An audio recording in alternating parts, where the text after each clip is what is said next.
Dewey is on this side. So a lot of us have gotten used to left, right. Right here, 1, 2, 3. A lot of us are used to hitting that left hook, right kick. Right and straight, left kick, right? Today we're going to work on a skill of how to follow with the same side kick after a punch. So I'm here, I'm moving around with Dewey. A lot of people will get used to that 1-2 inside, right? So they'll either start reading it, checking it, cutting it off, doing something to disrupt that pattern, right? So all we're going to do is I'm going to hit that 1-2. As I do that, I'm going to leave hard over my knee. All I'm going to do, that 2, is more about speed and setup than it is true rock'em sock'em power, right? So I'm here, bop, bop. I have 2 options. You can either cut low or cut high. I'm a low kicker because I don't have the hip flexibility to kick high. Because, you know, wrestling. Bop, bop, bop. The goal here is to set him up for this. So when I'm here, 1, 2, bop. It's nice because after he's gotten used to that 1-2 inside, 1-2 inside, he's ready 1-2 outside. It throws their rhythm. Alright? So that's what we're going to work on first. Just a real simple, I'm moving, 1-2. First combo, just that inside. Second combo, 1-2, outside. Now, if you have the hip flexibility or you prefer to go high, same thing, 1-2. It's a nice one.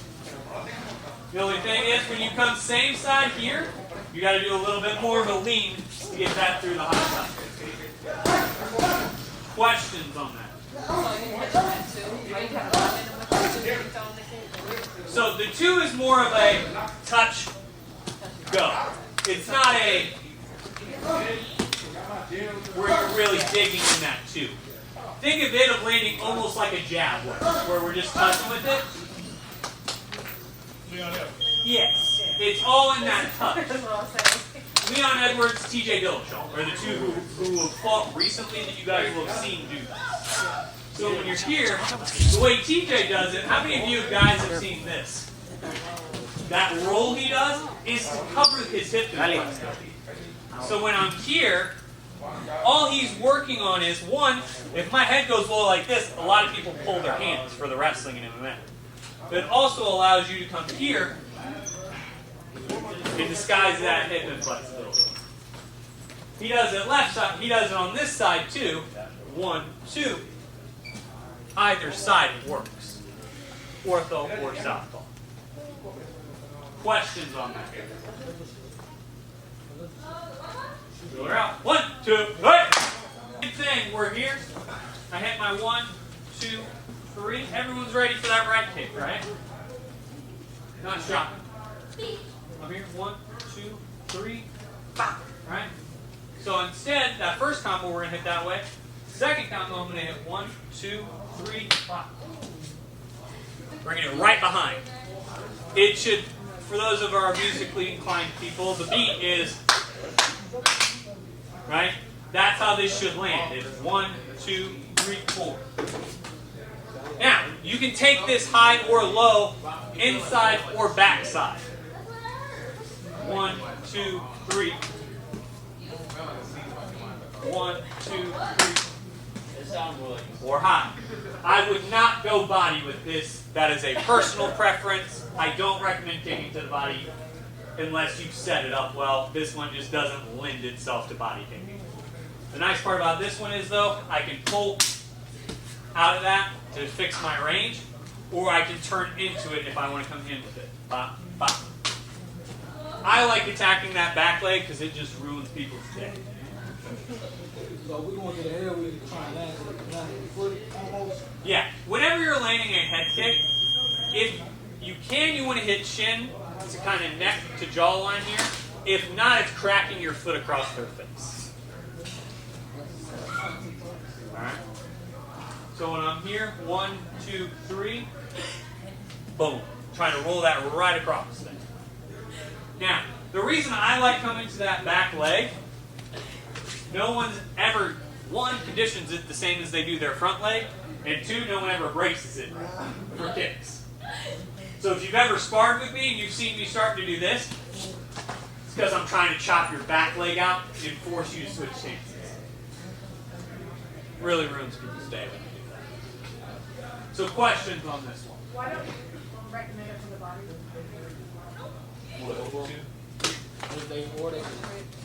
A couple things. One, most people have a natural, if I kick you, most people have their hands there anyway. So you're not going to land anything meaningful.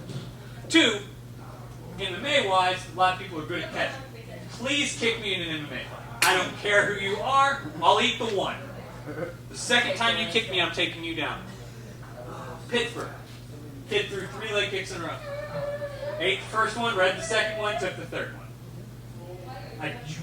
You got to be real careful kicking at people's bodies, because you'll get taken down pretty easy in MMA. That's it. Other questions on this? Southpaw wise? Yeah, I don't care if they're southpaw. Or me southpaw or him? Southpaw. I don't care either way. That'd be nasty. It wraps right behind the fucking head on southpaw. And 1, 2, 3. Either way. That's the nice part about these. Oh, dude. You want to ever embarrass someone? Catch their leg kick? Stop. Just slap their ass with your foot. Ruins their day. Realize I'm a big fan of ruining people mentally in the middle of a fist fight. It's really a great time. That's why if you ever sweep someone, look them in their eyes. You'll see a break. Eye contact as they go down. Eye contact as they hit the ground, and you let them know. How many of you guys are Naruto fans? Right? Shikamaru standing over the pit, I'm your god now. That's the vibe you need to give off at that point. So when I'm here, 1, 2, 3, pop. I don't care which one you like. First hit just your standard. 1, 2, 3, pop. Oh yeah, you think you know what's coming. 1, 2, 3, hey. That's what I like. Did we do a 1, 2, 3 to feed the drill, or was that 1, 2? 1, 2. So it should have been, if you were doing it correct. 1, 2, pop. This one is 1, 2, 3. Basically just off the standard combos, following up that same side kick. Now realize, I'm showing this in 2 combos. How many different combos do you want to guess you can hit this off of? Almost every one of them. Rel, congrats, good answer. Ding, ding, ding, you're right. Every combo you can pretty well hit this off of. Because it doesn't matter if I'm here. You can hit that same side. You just have to decide that you're doing that. It's a great way to pattern interrupt in a fight, especially as it goes longer. If you start feeling all your checks get kicked, caught, all that shit, pattern interrupt with this because it makes them gun shy. If dude's checking my outside kick hits every time, one, I don't like going shin to shin with people. That shit sucks. So I'm only going to let that happen a couple times before I'm like, you know what, mother? Stop blocking there because you're off balance if I do it right. Because if I'm here, he's checking this side and I head kick him on this side, that's nothing goes well for him in that. Even if the kick doesn't, I hit glove, I've pattern interrupt. And that pattern interrupt gives you half a second. So I think it was Sports Science, it was an ESPN show at one point. They figured out from the time that I start to move, your eyes see it, your brain recognizes it, and you decide to move, is less than half a second at the highest level. So my goal with the pattern interrupt is to buy myself that half second. When I'm here, he's reading what's happening. He thinks it should be here. His brain is patterned to know that that's there. So when this comes here, and then this is coming behind it, that pattern interrupt buys me that half a second to then follow up. Does that make sense? Like, are you coming across with it with the back routine, or you chop Step in a little bit on that too. So when I'm here, 2, 3. Because all you're wanting is kind of that sweet spot on your shin to come around. Where on a front leg kick, sometimes you'll get behind and get kind of the meat of the thigh. This one's going to land true like front shin. Any other questions, guys? 1, 2, 3. do. Alright, so we're here. One combo I like to set up with this same type of idea here. All we're going to look for is I'm going to go 1, 4. Now with this 4, I'm not looking to dig a well. A lot of you guys have this fucking problem where you're like, hey, look, I'll dig with it, right? When I'm here, I'm shooting my uppercut from that stance here. It's a right hand upside down. It shoots the same way. Instead of here and coming over, it's just under. Alright? Do not dig it well with my uppercut, or I'll start kicking seed in right in your face. It'll be real rough for him, he's in a great spot. That's exactly what I'm saying. Yeah, it's just here. I want to see that. So when we're here, 1, 4, as we're here, my knee comes up, pop. 2 targets. Solar plexus, chin. Is that your real life? Yes. So the reason I like this one is, a lot of people will see the load for that uppercut and think that something else is coming behind it. But all we're using that, pop, pop. Oh, so you hitting it. It's that half. It's that same.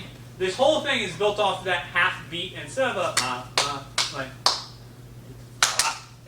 You really do be doing that jazz.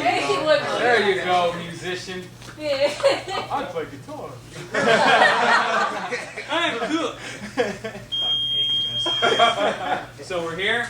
1, 2. A lot of people will get used to that kick, right? Like a lot of people are used to 1 up kick, right? The nice part with this one is, when I'm here, it's 1 up, pop. And it allows you just to sneak that in. Now, the other thing I've been noticing with a lot of us, we're trying to hit him with our toes for some god-awful reason. It's like, hey, let's break your foot on purpose. I'm trying to hit you with the ball of my foot when I do this. And it's hitting like a jab. So the difference in between teep and push kick is it a jab or am I trying to push you? This is a teep. So when I'm here, 1 uppercut, pop. This should be sharp. Pop and come right back. Does that make sense? So we're here. I thought this was hard. Pop, pop, pop. Questions? Are we tagging them with that uppercut or is it just a touch? If it lands, it lands. If nothing else, it's smoke screen. If he dies, he dies. Because if I'm here, pop, pop, pop, it may hit glove, it may skip through. I'm not particularly worried about it. I'm trying to touch you with this. And big gloves that hides that big for big too. Yeah, and because the nice part with this is, if you've never been hit in the solar plexus, it is by far the worst thing. Oh, you kidding me? As someone who, I've been hit with every punch, kick, knee you can imagine by literal world-class and world champion guys. The worst experience I've ever had in my life is sitting in the solar plexus. So, horrible. Huh? Yes. Yeah. By far. With a teep or a punch?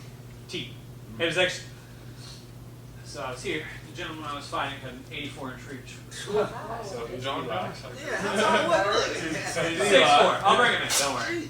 I was like, I'm tired of getting hit from the outside. I'll just drive in. He goes, bop, bop, bop. Oh, man. And I ran into it.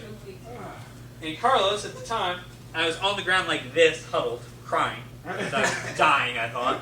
Couldn't breathe. I was... Carlos had to get his knee into my back, pry my back and chest open, and hold it open so that it would stop spasming. Because I couldn't breathe and I was starting to hyperventilate. Like with Silver got Bonner with that knee. Yes, same concept. Well, last time I sparred Isaiah in here, I was laying on the ground. Yeah, basically. Questions on this? I remember that. We're here. 1 up, 5. Sticking it. Chest, chin, find somebody. 1, 2, 3.